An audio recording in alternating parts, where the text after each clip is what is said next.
안녕하세요. 만나서 반갑습니다. 역사가 김영준입니다. 병법사 제191부 원숭안의 호언장답 요동을 수복하라 라는 주제를 가지고 오늘 함께 할까 합니다.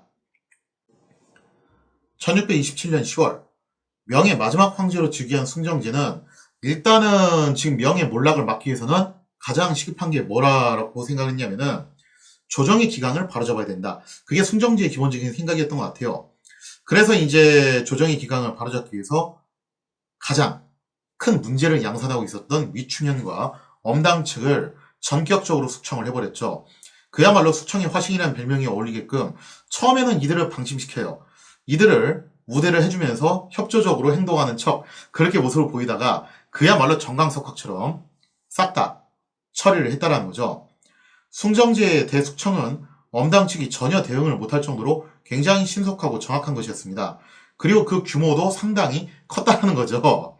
그래서 당분간 엄당은 그 기세가 위축이 될 수밖에 없는 그런 상황이었죠. 이렇게 엄당 세력을 억누른 승정제, 이제 눈길을 외방으로 돌리게 됩니다. 그러면서 이제 변경 지역을 지키는 장수들에 대해서도 나름 또 이제 감시의 눈길을 번뜩이기 시작을 하는데요. 여기서 이제 잘못 걸린 사람이 누구냐면은 참 진짜 애매하게 유탄을 맞아요. 명의 요소 지역을 담당하고 있던 당시 명 입장에서는 가장 최대의 적이 후금이었고 그 후금과의 전선을 담당하고 있는 것이 원숭안이었죠. 그런 만큼 중요한 요직이 있다고 볼 수 있는데요. 원숭안 역시 이러한 숙청의 바람을 피해가기 어려웠다는 거예요. 왜 그랬냐? 본래 원숭아는 독립당 측 사람이었죠. 원래 그랬는데 옛날에도 한번 설명드린 부분이에요. 원숭아이 영원성에서 후금군을 크게 격파를 하니까 당시 이제 집권자였던 위충현은 이것을 어떻게 해서든 정권의 선전물로 이용하고자 원숭아를 계속 띄워줬다는 겁니다. 그래서 이것 때문에 원숭아이 좀 나름 덕을 보게 되는데요. 그래서 이제 묘해진 게 뭐냐면은 원숭안 자체는 본래 독립당 사람이지만 엄당 측의 전폭적인 지원을 받게 되면서 임무 자체는 순조롭게 진행을 할 수 있게 됐어요. 이거 자체는 좋은 건데, 근데 문제는 이걸로 인해서 혹시 원숭안이 엄당 측 라인이 아니냐라는 그런 좀 이제 오해를 살 수 있는 그런 다소 묘한 포지션이 되었다라고 볼 수가 있겠죠. 이러한 이유로 승정제는 원숭안 또한 엄당과 밀접한 관계가 있는 것이 아닌가라는 의심을 했던 모양이에요. 만약에 그 의심이 사실이라면은 지금 이충현과 엄당 측이 싹 다 갈려나갔으니까 원숭안이 가만히 있지 않고 혹시라도 쿠데타를 일으킨다. 그럴 상황이 나올 수 있잖아요. 그죠? 그렇게 될 경우에는 지금 정예 병력과 주력군을 사실상 요소 방면에 몰아두고 있는 상태인데 만약에 원숭안이 그 병력을 가지고 반란을 일으킨다. 이거 굉장히 위험한 상황이 될 수 있죠. 자, 그래서 일단은 승정제가 원숭안을 전격적으로 해임을 시킨 다음에 재빨리 조정으로 소환을 시키고 봅니다. 일단 불러다 놓고 한번 어떠는지 살펴보자 이거죠. 이처럼 황제의 의심 하나로 변경 요충지를 지키는 장수가 다소 좀 이제 허무하게 조정으로 소환되는 그야말로 초유의 사태죠. 그러니까 이런 상황에서 만약에 적군이 쳐들어오면 어떻게 하냐 이거예요. 근데 이게 승정지만 그런 게 아니라 명 그 내내 보면요. 이런 일들이 종종 있어요. 그래서 외방에 나가서 공적을 세운 장수들이 중앙의 의심을 사가지고 전격적으로 제거를 당한다든지 갑자기 조정으로 소환돼가지고 뭐 숙청된다든지 이런 일이 심심치 않게 많이 있었다는 거죠. 그래서 당시 이제 명에서 최고의 명장으로 평가받았던 기요신서의 저자 척격왕 같은 경우도 사실은 장거장이라는 든든한 백이 있었기 때문에 가능했던 거였고 그런 백 없었으면 아마 척격왕도 진작에 아작이 났을지도 모를 그런 시대적 분위기가 그러했다는 거죠. 자, 아무튼 간에 원숭아는 정말 이게 황당하잖아요. 그죠? 내가 만약에 이렇게 갑자기 조정으로 소환돼서 가게 되면은 요소 방면은 도대체 누가 지키냐 이거죠. 하지만 여기서 우물쭈물 할 수 있는 그런 상황이 아니라는 겁니다. 만약에 여기서 자신의 혐의를 벗지 못한다면은 자기한테도 굉장히 큰 위기가 초래하게 될 것이고 플러스 알파 지금 현재 사실상 후금군을 제대로 막을 수 있는 게 자기 자신밖에 없는데 지금 자기가 만약에 여기서 이런 식으로 제거를 당하게 되면은 이건 국가적으로도 엄청나게 큰 위기가 닥쳐올 게 자명하다는 거죠. 비록 원숭아니 숭정지의 의심을 사서 조정으로 소환되긴 했지만 그래도 다행히 독립당층 인사들은 원숭아를 여전히 이제 자신들의 당이라고 생각을 했던 것 같아요. 뭐 그게 아니더라도 조금이라도 이제 이성적인 생각을 갖고 있는 사람들은 그런 판단을 내리겠죠. 지금 원숭아 말고는 후궁을 막을 수 있는 사람이 없는데 여기서 원숭아를 저런 식으로 덜커덕 데리고 오면 어떻게 하냐. 이거 어떻게 해서든 원숭아를 가드를 해야 된다. 그래서 이제 철벽 실드를 쳐주게 되었다라는 거예요. 무엇보다도 이런 현실적인 부분들이 작용을 했던 것 같은데요. 어쨌거나 현 시점에서 후궁군의 공세를 막아낼 수 있는 적임자는 원숭아는 뿐이었다는 거죠. 그래서 숭정제 입장에서도 딱히 뭐 다른 대안은 없다라는 거예요. 그래서 지금 당장 뭐 단순히 의심이 간다라는 이유로 원숭아는 임무에서 배제를 한다. 그러기에는 상황 자체가 원체 좀 절박하고 별로 썩 좋지 않았다라는 거죠. 결국에는 얼마 안 가서 숭정제는 여전히 좀 이제 의구심은 남아있지만 뭐 딱히 대안이 있는 건 아니니까요. 그래서 일단 원숭아를 믿어보기로 그렇게 이제 현실을 인정하는 방향으로 가게 됩니다. 1628년 이렇게 해서 일단 혐의를 벗은 원숭아는 다시 요서 지역의 방어를 총괄하는 책임자 자리로 복귀를 하게 됩니다. 그뿐만 아니라 숭정지가 뭐 나름대로 이제 의심을 한 것에 대한 보상이라고 해야 되나요? 플러스 알파를 더 얹어줘요. 이게 뭐였냐면은 원숭아를 병부상서로 승진을 시켜가지고 군권을 책임지게 했다라는 거죠. 그리고 아예 숭정지는 뭐까지 주냐면은 그 유명한 상방보검이라는 것을 주게 됩니다. 즉, 이 상방보검이라는 것은 왜 그 조선에서도 신립이 출정할 때 받았던 어검이 있잖아요. 그거하고 유사한 개념인데 자기 휘하이는 장병들, 지휘고하를 막론하고 즉결 처분할 수 있다. 라는 그런 의미를 가진 것이 상방보검이죠. 그러니까 내가 너를 이만큼 신뢰하고 있으니까 가서 맡은 바 직무를 다해라. 그런 이제 메시지를 나름 전달해주는 모습이라고 볼 수가 있겠죠. 자, 그렇게 해서 이제 이 상방보검까지 하사를 받고 원숭아는 이제 다시 요서 지역으로 복귀를 하게 됩니다. 이렇게 놓고 보면은 원숭아 입장에서는요, 어떻게 보면은 이번 일이 나름 전화위복이 되었다라고 볼 수도 있을 것 같아요. 왜냐면은 요서 지역으로 복귀했을 뿐만 아니라 직급도 높아지고 상방보검까지 득템을 해가지고 가게 됐잖아요. 하지만 여기서 찜찜한 부분이 하나 있는데 숭정제의 의심이 아직 완전히 가진 건 아니라는 겁니다. 그러니까 오해를 하시면 안 되는 게 뭐냐면은 숭정제가 원숭아를 만나보고 얘는 믿을만하다 그렇게 해서 이제 신뢰가 쌓인 게 아니라 진짜 얘 말고는 카드가 없네 라고 생각을 해가지고 어쩔 수 없이 현실과의 타협 차원에서 그렇게 원숭아를 복귀를 시켜주게 되었다라는 거죠. 그래서 이러한 점을 원숭아니 좀 의식을 해서 그런지 몰라도 원숭아니 이제 떠나기 전에 이제 숭정지를 만나게 되는데요. 그 숭정지를 아련하는 자리에서 뭔가 좀 이제 그런 압박감을 받았던 것 같아요. 내가 여기서 뭔가 하나를 보여줘야 될 것 같아. 그래야지만이 황지가 나를 갖다가 확실하게 신뢰를 하고서 지지를 해주지 않겠냐. 사실 변경이 나가는 장수 입장에서 군주의 신뢰를 받는 것만큼 중요한 게 없거든요. 그 신뢰가 확실하게 보장되지 않다면은 역시 외방에 나가 있는 장수들이 제대로 임무를 수행하기가 어렵다라는 거죠. 이순신만 하더라도 사실 그렇잖아요, 그죠? 강화해전 기간 내에 조선 조정으로부터 계속 의심을 사게 되니까 이것 때문에 시달림도 많이 받았고 이순신 본인도 강박관념에 시달리게 되었죠. 그러다 결국에는 이제 백이 종군하는 신세가 되었는데 뭐 그런 일이 또 여기서 벌어지지 말라는 법은 없죠. 조선은 백이 종군이지만 명은 백이 종군으로 안 끝나요. 진짜 잘못하면은 이거 뭐 삼족이 주면될 수 있는 그런 영모에 휘말릴 수도 있는 상황이죠.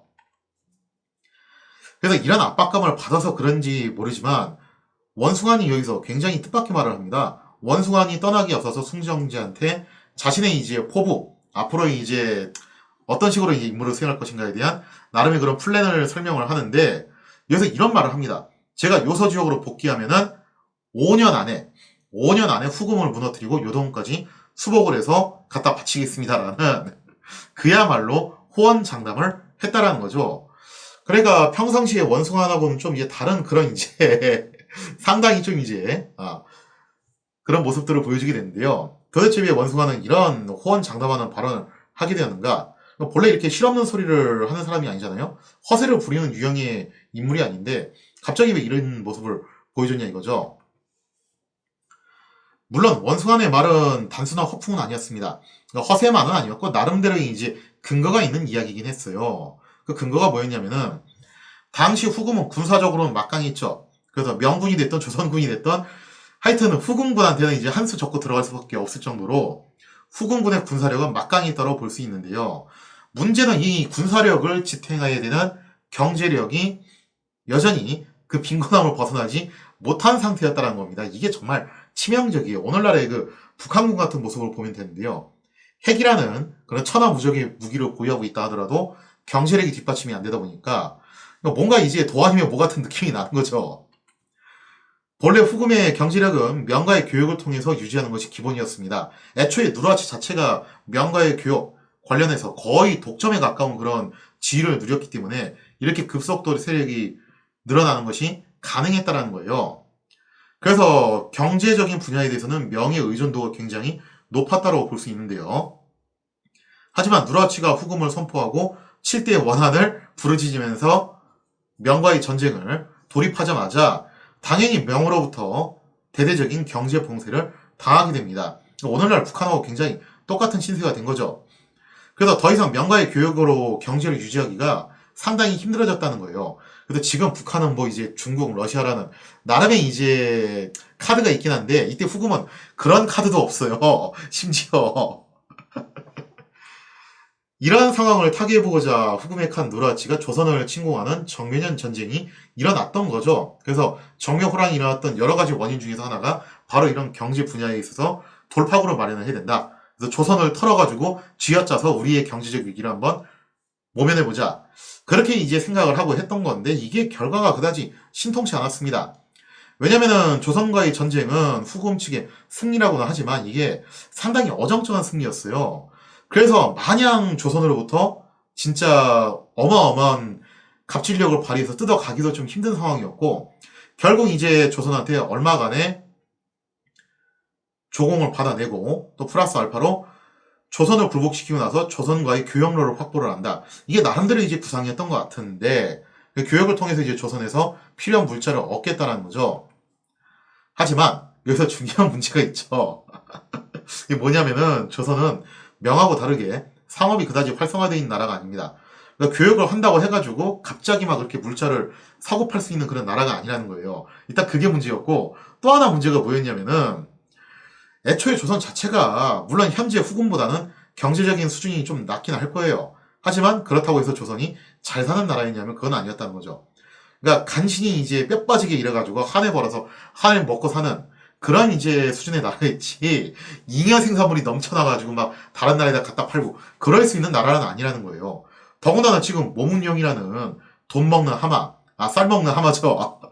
쌀 먹는 공룡이 또 과도하게 그렇게 버티고 있기 때문에 막상 후금이 필요한 생필품 물자를 갖다가 구하기가 굉장히 힘들다는 겁니다. 그러니까 조선이 상업이 발전을 그렇게 못했다 보니까 삼남지방의 물자가 이런 이제 서북면 일대로 팍팍 올라온 것도 아니고 올라온다 한들 그거를 갖다가 서북면 일대의 자체 경비로 쓰는데도 빠듯하고 플러스 알파 남는 건 죄다 모문령이 빨아간다는 거예요. 아니 뭐 그걸 가져가는 정도가 아니죠. 오히려 서북면 일대를 털어가는 수준이죠. 그러니 후금하고 교육을 할래야 하기도 힘들었고 후금의 경제력을 부양시켜줄 만한 그런 만족할 만한 잉여 생산물을 제공해주기도 어려웠다는 겁니다. 자, 이렇게 새로운 교역 판로를 확보하는 것 이외에도 홍타이지는 정복한 한족들 혹은 이제 포로로 잡은 조선인들 이런 사람들을 동원해가지고 요동지역의 황무지를 갖다 개간을 하자 그런 사업도 병행을 하게 됩니다. 하지만 이건 역시 그다지 큰 성과를 보기가 어려웠다는 거죠. 왜냐? 우선 한족들이 만주족에 대한 반감이 굉장히 컸겠죠. 그러니까 뭐 순순히 말을 들었겠어요. 그죠? 그래서 비협조적으로 행동했던 것도 있었던 데다가 설상가상으로 이 무렵쯤 해가지고 전 세계적으로 굉장히 이제 한랭 기후가 많이 좀 이제 펼쳐지게 됩니다. 그래서 이상 기후가 계속되는 바람에 연속해서 흉년이 드는 그런 이제 참사가 일어났다는 거예요. 그래서 뭐 일설에는 당시 이제 후금이 물자가 만성적으로 부족해져서 인육을 먹는 사태까지 종종 갔다더라 라는 말이 나올 정도로 그 정도로 당시 이제 후금이 겪어야 되는 경제적 곤란함은 엄청났다고 볼 수 있겠죠. 따라서 이러한 상황에서 만약에 명예의 경제 봉쇄가 더 지속되기만 한다면은 후금은 돌이킬 수 없을 정도로 타격을 입을 것이 분명하지 않겠냐. 그러니까 원숭안의 계획은 그런 거였던 것 같아요. 그래서 이 후금이라는 나라 자체가 아직은 느슨한 부족 연합국가의 성격을 완전히 벗어 던지지 못하고 있는 그런 상황이기 때문에 만약에 이렇게 장기간 경기 불황이 계속된다면은 결국에는 부족 간의 반목이 일어나거나 혹은 이탈하는 세력들이 등장할 확률이 높다라는 거죠. 자, 그래서 이런 점들을 노리고서 경제 봉쇄를 계속 꾸준히 가하고 군사적인 압박도 병행해 간다면은 그렇게까지 꿈만 같은 이야기는 아니다. 자, 그래서 원숭아는 만약에 이렇게 순조롭게 일이 잘 풀리기만 한다면은 어쩌면은 뭐 대대적인 결전을 벌이지 않고서도 후금을 자체적으로 붕괴시키는 것도 가능하지 않을까. 나름대로 이제 그런 분석을 내놨던 것 같습니다. 자, 그래서 이제 원숭아는 이렇게 자신의 차이는 발언을 했던 거죠. 그러다 나름대로 이제 근거가 있어서 한 말이긴 하지만 또 이런 말을 갖다가 승정제 어전 앞에서 대놓고 이렇게 호언장담했던 거는 또 이제 나름 본인 자체가 정치적으로 불리한 상황에 있었기 때문에 그러한 점들을 좀 타개해보자. 저를 믿어주십시오. 저만 믿어주시면은 5년 안에 5년 안에 저 후금 오랑캐들을 쳐부수고 요동을 수복할 수 있습니다. 라는 것을 이제 어필을 하는 그런 모습을 보여줬던 것이 아닌가라고 생각을 해볼 수 있죠. 자, 그렇게 해서 원수간의 결연한 모습에 승정제도 일단은 뭐 뚜렷한 대안이 없다 보니까 원숭아를 한번 믿어보자라고 그렇게 판단을 내리게 됩니다. 이렇게 원숭아는 천신만고 끝에 다시 요서 방어선으로 복귀할 수가 있었고 이제 남은 것은 하나밖에 없죠. 자신의 호언장담을 지키는 겁니다. 그래서 요동을 평정하기 위해서 만전을 기하게 되었다는 겁니다. 자, 그런데 이 무렵 원숭아 못지않게 곤란한 처지에 놓인 인물이 하나가 더 있었죠. 그 사람이 누구였냐? 바로 다름 아닌 가도의 모문용이었습니다. 가도의 모문용은 위충현과 엄당 측에 거액의 뇌물을 주고 막대한 지원을 받은 인물이었죠. 그리고 그 지원금 가지고서 하라는 전쟁은 안 하고 아주 아는 건 아닌데 또 얼마나 했냐라고 하면은 이렇다 할 성과는 또 없죠. 그래서 그 돈 가지고서 주로 이제 밀무역 플러스 조선을 아예 대놓고 삥을 뜯어가지고 자신의 이제 부를 축적하는데 정신이 없었던 그런 인물이었습니다. 그러니까 뭐 좋게 말하면 사업수완 자체는 좋은 인물이었지만 적나라하게 말하면은 그냥 파렴치한 장사꾼이었죠. 시정잡이였어요. 완전히 하는 짓이. 자, 그런데 그동안 동아줄인 줄 알고 꽉 잡고 있었던 위충현과 엄당 라인 이들이 하루아침에 대숙청을 당하게 되었다는 거예요. 그러면은 모문용은 정말 빼박 엄당 라인인 게 확실하니까 이거 곱게 넘어가기는 어려울 거잖아요. 하지만 모문용한테는 운이 튀는 게 하나 더 있었는데 그게 뭐였냐면은 원숭아보다 유리한 조건이 있었다라는 거예요. 왜냐면 이 가도라는 특수성입니다. 왜냐면 애초에 이 가도 자체가 요동의 한인들이 피난을 와가지고 형성된 최후의 보루 같은 지역이죠. 그래서 이거를 총괄 지휘하는 특수한 위치에 있다는 점. 그리고 이 지역 자체가 애초에 이제 조선으로부터 대여를 받은 곳으로 따지고 보면은 후금 영토에 인접해 있는 적진 한복판에 있는 것과 별반 차이 없는 그런 위치에 있다는 겁니다. 그렇기 때문에 가도의 모문용은요 원숭아처럼 오라가라 하기가 참 애매해요. 원숭아 같은 경우는 일단 대타를 보내고 난 다음에 잠깐 일로 와 조정으로 들어와봐 그게 되는데 모문용은 대타를 구하기도 힘들고 교체하기도 힘들고 하여튼 이래저래 함부로 소환하기가 굉장히 힘든 위치에 있는 인물이었다는 거죠. 자, 그래서 숭정제 일단 답이 없죠. 그래서 모문용 또한 한번 믿어보기로 결정을 하게 됩니다. 그래서 모문용한테서 상방보검을 하사를 하게 돼요. 그러니까 원숭아 모문용 둘 다 숭정제로부터 상방보검을 하사를 받았다라는 점이 굉장히 이제 흥미로운 부분이죠. 다만 직급상으로는 원숭아니 병부상서 자리에 올랐기 때문에 모문용보다 위긴 해요. 위긴 한데 좀 애매한 건 뭐냐면은 직속상관이라고 말하기엔 또 그것도 애매하긴 하죠. 아무튼 이렇게 해서 모문용은 위기를 넘겼을 뿐만 아니라 또다시 막대한 힘을 얻게 되었습니다. 자, 이렇게 해서 막대한 힘을 얻게 된 모문용. 이게 계속 독립된 지역에서 거의 왕노릇하면서 조선에다 갑질응포에 명으로부터는 거의 노터치를 받아 그러면서 살다 보니까 모문용이 점점 간이 배 밖으로 나오게 되는데요. 여러모로 수상한 움직임을 자꾸 보여준다는 거죠. 그리고 원수와는 원문용의 이러한 수상한 움직임에 대해서 굉장히 신경을 쓰이게 됩니다. 과연 몽룡은 당시 무슨 생각을 하고 있었냐? 거기에 대한 이야기는 다음 시간에 이어서 계속하도록 하겠습니다.